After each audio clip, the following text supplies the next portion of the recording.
एक महिला है जिसको शारीरिक भूख की इतनी बड़ी लत है कि अपने 8 साल के मासूम की जान ले लेती है। दोस्तों, पूरी कहानी जानने के लिए वीडियो में लास्ट तक बने रहिए।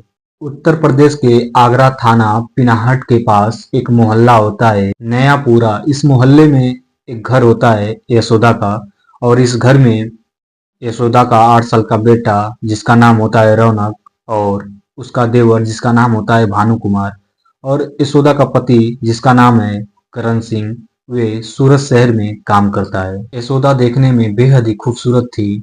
उसका जो पति होता है अक्सर काम के सिलसिले में बाहर ही रहता है 4-5 महीने के लिए। वे सूरत शहर में एक कंपनी में काम कर रहा होता है, पर उसके पीछे उसकी पत्नी क्या कर रही है उसे कुछ भी पता नहीं होता है।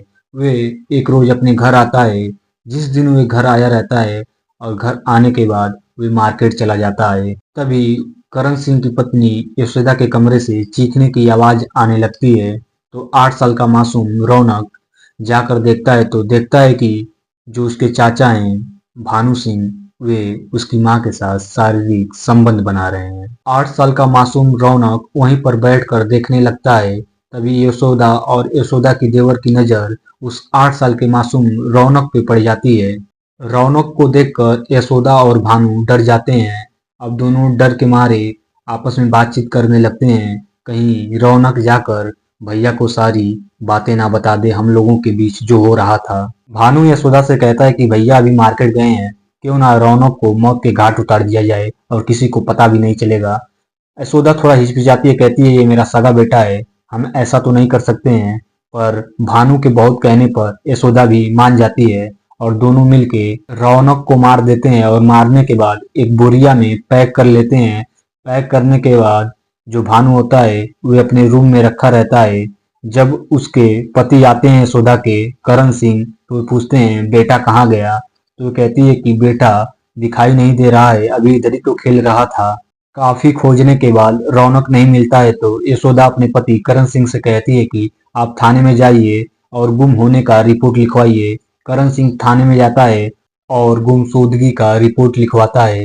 पुलिस वाले अगले दिन करण सिंह के घर पे आते हैं और अच्छे से जांच पड़ताल करते हैं, तो घर में ही उनको एक खून से सना हुआ बंडी मिलता है। पुलिस वाले देखते हैं कि सीढ़ियों पे भी बहुत ज्यादा खून लगा हुआ है और उसे मिटाने की कोशिश की गई है।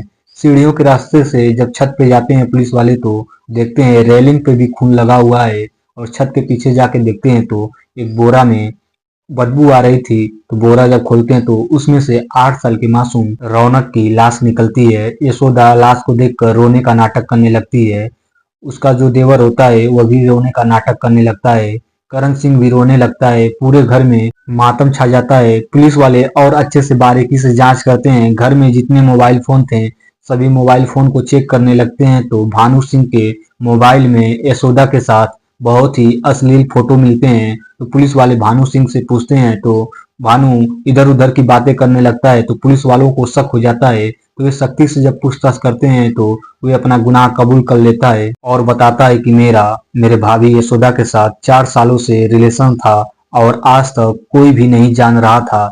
और रौनक जो मेरा भतीजा है वे अचानक रूम में आ गया, रूम का दरवाजा खुला हुआ था और देख गया, और हम लोग डर गए कि कहीं ना ये भैया को जाकर हम लोगों के रिश्ते के बारे में कहीं बता ना दे, इसलिए हम लोगों ने रौनक को मार दिया। पुलिस वाले जब ये बात सुनते हैं तो उनकी आंखें नम हो जाती हैं। कोई माँ अपने 8 साल के मासूम को कैसे मार सकती है, इतना बेरहम दिल कैसे हो सकता है।